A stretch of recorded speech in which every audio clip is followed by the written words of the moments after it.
dimanche à lundi, j'ai été malade. Vraiment, j'ai dû manger quelque chose qui n'est pas passé, ce qui fait que j'ai craché des paillettes, si vous voyez ce que je veux dire, de 1h du matin jusqu'à pratiquement plus de 4h30 du matin. C'était horrible, voilà, et c'était toutes les 20 minutes. Donc autant vous dire que j'ai passé l'une des nuits les plus longues de ma vie. Salut, j'espère que tu vas bien. Aujourd'hui on se retrouve pour un vlog lecture et la dernière semaine de ce mois-ci va être assez sportive je pense. Pour ce vlog j'ai pour objectif de terminer le Comte de Monte Cristo. Il me reste moins de 100 pages, donc normalement je devrais le terminer et j'ai envie de dire il était temps parce que ça fait un sacré moment que je l'ai commencé, je ne sais plus quand, mais ça fait un bout de temps. J'aimerais aussi terminer Guide de magie pour sorcières modernes. Il me reste 3 heures d'après Makobo. À mon avis, ça peut le faire. Je dois aussi lire et terminer avant jeudi soir les livres que j'empruntais à la bibliothèque. Sinon, je vais être encore en retard sur la remise des livres. Dans ma vie, je suis jamais en retard, mais alors pour rendre les livres, surtout avec ma panne de lecture, c'est soit je les rends super en avance parce que je les lis très rapidement, ou alors je suis toujours très limite où j'ai 2 jours de retard, pas plus. Mais bon, ça peut être embêtant pour les personnes qui les attendent si jamais ils sont réservés. Même si j'étais pas au top de ma forme le lundi, j'ai quand même réussi à lire. Notamment le matin, j'ai lu Les complots de Versailles.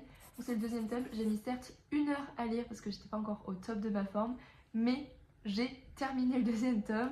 J'aime bien le rythme de l'histoire puisqu'on a d'un côté un rythme plutôt calme, plutôt romantique, mimi.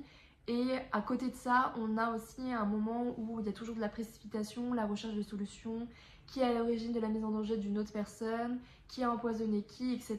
Enfin, il y a vraiment cette chose où il y a toujours plein de rebondissements et il y a vraiment ces 2 rythmes-là qui s'entremêlent à chaque fois dans les histoires. On a d'un côté Cécile qui est la protagoniste, donc la guérisseuse qui va toujours être un petit peu au centre des complots et essayer de toujours déceler la vérité et surtout comprendre et comment sauver la personne qui a été mise en danger. Et à l'inverse, on a Pauline qui, elle, sera plus dans les affaires de la cour, où il y a toujours ces petits côtés un peu plus calmes, un petit peu plus romantiques, des petits rebondissements liés à tout ça, mais qui en même temps s'entremêlent parce que c'est quand même 2 amis. J'explique un petit peu mal, mais sincèrement, j'aime beaucoup cette BD. Voilà. Dans l'après-midi, j'ai lu aussi mes pages quotidiennes du Comte de Monte Cristo. J'ai même d'ailleurs lu un petit peu plus parce que là j'en suis à la page 678 et aujourd'hui je dois atteindre la page 697. Je vais y arriver. Contente parce que le soir j'étais un petit peu plus énergique et un petit peu mieux par rapport au reste de la journée et j'ai pu commencer Les Nuits étoilées de Van Gogh, écrit par Jean-Pierre Luminet. J'en ai lu des ouvrages sur le travail de Van Gogh, sur sa vie, etc. Selon moi il y a des ouvrages qui sont plus intéressants que d'autres, mais alors celui-ci j'attends de le terminer. Il y a de fortes chances qu'il fasse partie de ma liste des ouvrages que je souhaite acheter sur Van Gogh et qui seront dans ma bibliothèque. Ce week-end, j'ai pas filmé parce que j'étais avec ma belle famille, mais je suis allée faire les librairies. J'ai réussi à ne pas craquer jusqu'à la 3e librairie. Il y a le tome 16 des Canets de l'apothicaire. J'étais obligée de craquer, purée de pommes de terre. Il est actuellement 13h45, je vais bientôt devoir aller travailler alors que je viens tout juste de me poser. Là, j'avoue, tout s'enchaîne depuis hier. J'ai qu'une envie, c'est de dormir. J'ai lu mes pages quotidiennes sur le Comte de Monte Cristo et les pages que j'ai lues hier concernaient la vengeance autour du comte de Villefort, enfin le procureur du roi, donc Villefort. Franchement, j'ai eu beaucoup de mal avec le début du 2e tome du Comte de Monte Cristo. Je trouvais que c'était super long à se mettre en place. Le premier, à chaque fois, je me suis dit, bon voilà, là ça va vraiment en faire d'Edmond Dantès, la rencontre avec Italien, je ne sais plus comment il s'appelle, bref, qui vont sur une sorte de colocation ou de prison. Je me suis dit bon, ça va être super long le début à se mettre en place, mais le 2e tome, voilà, ça va s'accélérer, ça va être tout autour de la vengeance. Et finalement, le début du 2e tome, je trouvais qu'il était super long, il y avait des moments beaucoup plus intéressants selon moi, donc du coup j'avais tendance à lire un petit peu plus rapidement ces passages-là. Mais au-delà de ça, vraiment, je pense 80% du livre, enfin non, peut-être 70 quand même, j'abuse, 70% du livre, j'ai eu cette impression de subir ma lecture. Après, peut-être que j'étais pas non plus dans le bon mood. Comme je l'ai dit, j'ai voulu l'enchaîner après avoir lu Fou de la Reine de Quentin Jarnot. Et vu que j'ai eu un coup de cœur pour ce livre-là, je sais pas si ça vous le fait aussi, mais j'ai du coup du mal à essayer de me mettre dans autre chose. Et vu que j'avais fait une assez longue coupure sur le Comte de Monte Cristo, j'avais eu vraiment du mal à me remettre dedans. La semaine dernière, j'ai fait un vlog justement pour vraiment me remotiver à lire. Et ça a vraiment fonctionné parce que là, j'ai vraiment enchaîné. Et typiquement, hier, j'ai été partagée entre l'envie de continuer de lire le Comte de Monte Cristo ou de continuer à lire Les Nuits étoilées de Van Gogh. Vous l'aurez compris, ça l'a remporté. J'ai pas lu autant que je l'aurais souhaité, puisque vu que j'avais eu beaucoup de choses à gérer sur le plan professionnel, j'ai eu beaucoup moins de temps après dans le réel dans le réel, ça veut rien dire. J'ai eu beaucoup moins de temps que prévu après, mais j'en suis quand même à la page 107. mon écriture, on n'en parlera pas. D'habitude, j'ai une table sur laquelle je peux travailler. Là, j'étais assise en tailleur en train de galérer. Donc vraiment de base, j'écris très mal. Mais alors j'ose espérer du coup qu'au moins aujourd'hui, j'ai accès à la salle de réunion pour pouvoir être bien posée et finir d'annoter les nuits étoilées. Lire mes pages quotidiennes. En vrai, je trouve ça trop dommage d'être enfermée dans la salle de réunion alors qu'il fait beau. Je pense que je vais lire dans ma voiture. Parce qu'il n'y a pas d'endroit où je peux me caler dehors pour pouvoir lire. Mais au moins, j'aurai le grand soleil. Je pense que je vais faire ça pour lire les pages quotidiennes du Comte de Monte Cristo. Et après j'irai en salle de réunion pour travailler parce que j'ai des choses à faire et aussi pour pouvoir finir ça.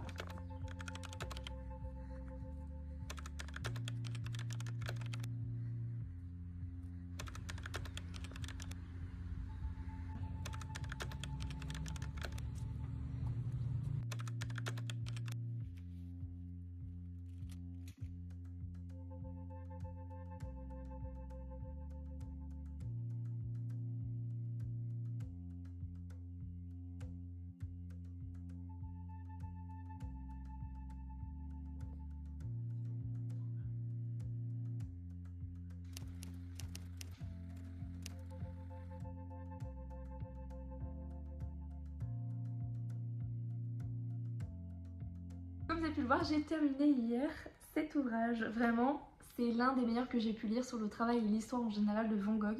En tout cas, selon moi, je trouve que dans un petit ouvrage comme ça, c'est hyper complet, hyper dense. Il y a différentes sources. On a des photos d'archivage, on a des photos récentes, des plans. On a même aussi les lettres qu'il a envoyées à Théo, donc son frère, pour vraiment apporter une preuve à l'argumentation que tient Pierre Ninet. Comme vous avez pu voir, j'ai mis aussi des post-it. Donc les bleus foncés, c'est les citations que j'aimerais mettre dans mon carnet de lecture. Les bleus verts, c'est plus dense à d'autres ouvrages que j'aimerais pouvoir découvrir. En tout cas, j'ai trouvé cet ouvrage très intéressant. La question était de se demander si les ciels que Van Gogh peignait étaient dus à l'imagination, dus à du réel. Et la réponse, si jamais vous n'avez pas très envie de lire mais que vous voulez savoir, c'est une triple conjonction entre observation, imaginaire et mémoire. Et il faut savoir, et ça c'est un truc que je ne savais pas, mais Van Gogh avait une mémoire visuelle très développée. Et aussi ce que j'aime bien, c'est que, comme je l'ai dit, il s'est appuyé sur différentes sources. Notamment, il s'est aidé du travail de son ami psychiatre qui lui-même a écrit un roman sur Van Gogh. Donc je vous lis le petit paragraphe, comme ça parlera bien de lui-même parce que j'arrive pas à m'exprimer aujourd'hui. Mais surtout l'excellent roman, Moi Vincent Van Gogh, artiste peintre, fondé sur la psychologie de l'artiste, qui ressort à la fois de sa correspondance et de son dossier médical conservé à l'asile Saint-Paul, auquel mon ami avait eu accès de par sa profession. J'ai compris alors que mon enquête était à reprendre sur un certain nombre de points. Et ça, j'ai trop hâte. Je vais voir si justement à la bibliothèque dans laquelle je vais aller ce soir, je peux le trouver. Je ne pense pas, mais dans tous les cas, je vais faire en sorte de me le procurer parce que j'ai vraiment hâte. Et j'adore.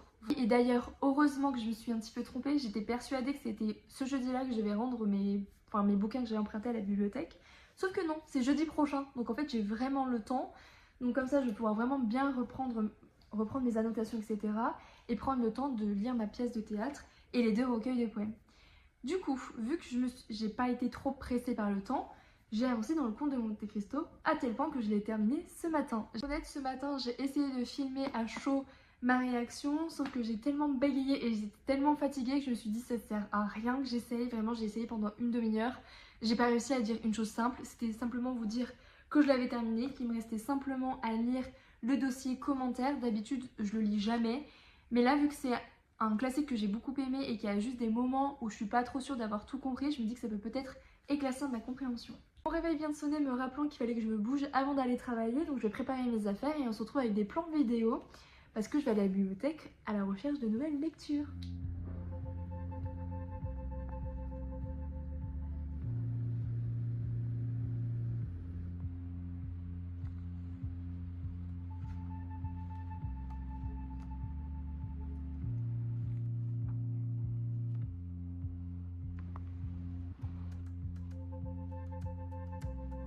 Je profite qu'il y ait un problème d'organisation concernant mon travail de ce soir, en attendant de recevoir la réponse de la maman, savoir si je peux rentrer chez moi ou si c'était comme prévu je dois rester pour après les récupérer. Bref, je vais vous faire un petit point lecture. Comme vous avez pu le voir, j'étais à la bibliothèque, j'ai emprunté des ouvrages, mais ça je vous en parlerai plus demain quand je serai posée. En plus la lumière elle est un petit peu dégueu. Mais je me dis ça peut changer un petit peu de mood. Je sais pas ce que vous en pensez, vous me direz si vraiment vous préférez avec une meilleure luminosité, etc. Mais je me dis ça rajoute un peu plus de rythme dans le vlog. Comme vous avez pu le voir sur les plans d'avant, j'ai voulu lire le recueil qui s'intitule Pousser jusqu'à la nuit. Alors je ne sais plus le nom de l'autrice. Pour le coup je l'avais déjà commencé une fois, mais c'était le moment où j'étais dans ma panne de lecture et plus j'étais fatiguée et je m'étais dit peut-être que je l'apprécie pas parce que justement je suis pas au top de ma forme. Ce soir, j'ai voulu recommencer l'expérience de la lecture, on va dire ça comme ça.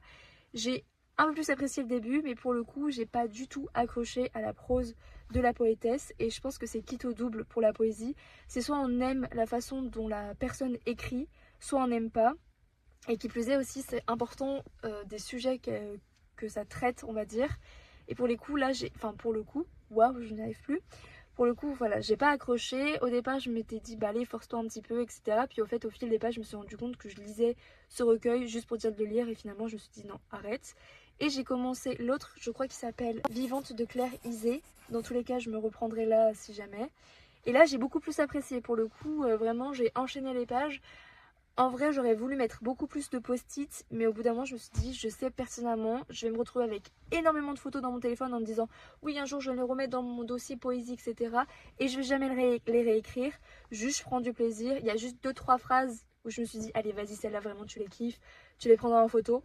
On verra si je le fais ou pas. Là, ça fait 10 minutes que j'attends la réponse de la maman, donc je pense que je vais aller me poser en salle de réunion. Et puis, on verra.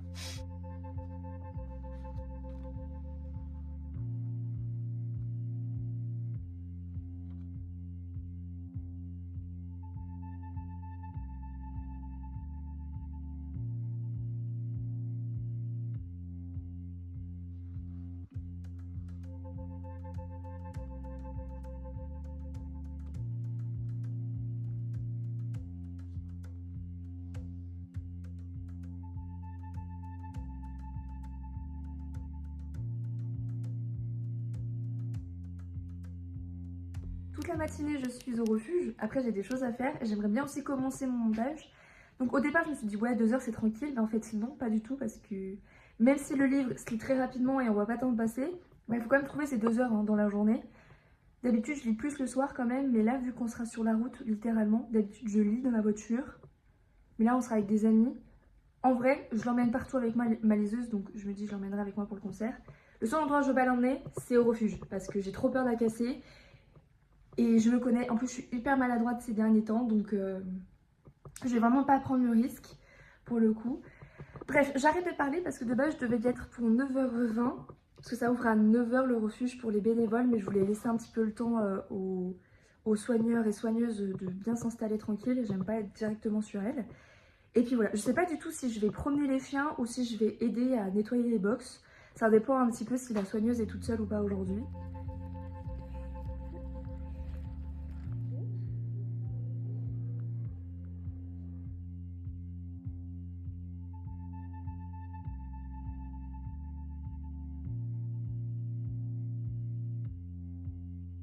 Je viens à l'instant de terminer le livre Guide de magie pour sorcières modernes.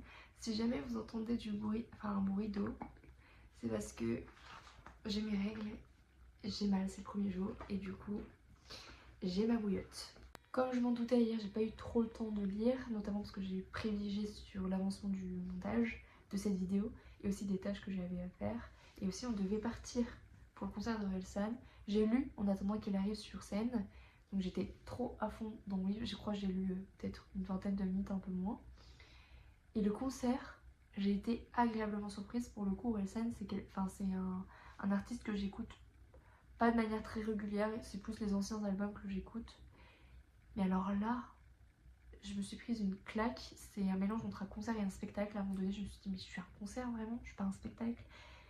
C'était fou, le travail derrière toute la prestation. Il y avait des cascadeurs, il y avait un décor qui bougeait au fur et à mesure. Enfin, en fait, ça racontait une histoire, un spectacle. Le truc, c'était un spectacle et le fait qu'il y ait un concert et qu'il chante ses chansons, limite, c'était un plus, quoi.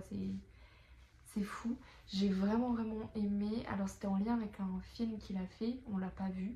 Mais là, ça nous a vraiment donné trop envie de le regarder.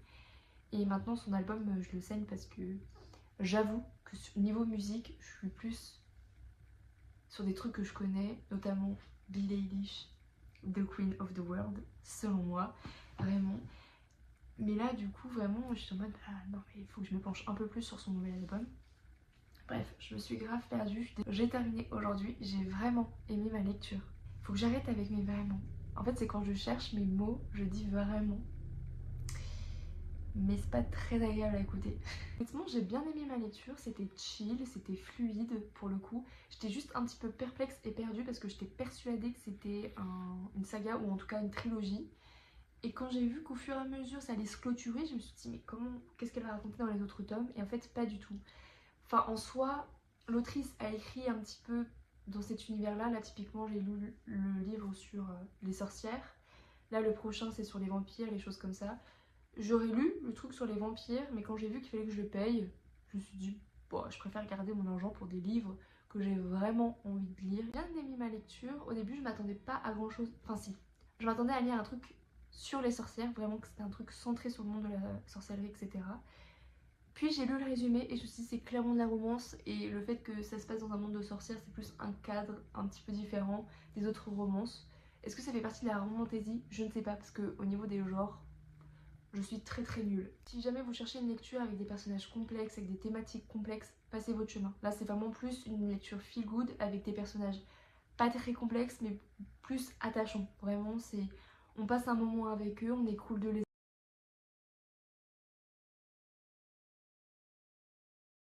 avoir rencontrés dans cet univers là, et puis voilà. C'est pas, en tout cas sur le moment c'est pas des personnages qui vont nous impacter avec les thématiques abordées. Il n'y a pas beaucoup de scènes de smut, je crois qu'il y en a 2 grands maximum, et c'est pas non plus avec des grosses descriptions. C'est plus un moment magique, sans mauvais jeu de mots, partagé entre les 2 protagonistes. Je mets 4 étoiles sur 5, même si je pense que la note va changer. J'aime bien mettre une note à chaud et après prendre du recul et changer ma note. Mais maintenant, qu'est-ce que je vais lire? Bon déjà les livres que j'empruntais là...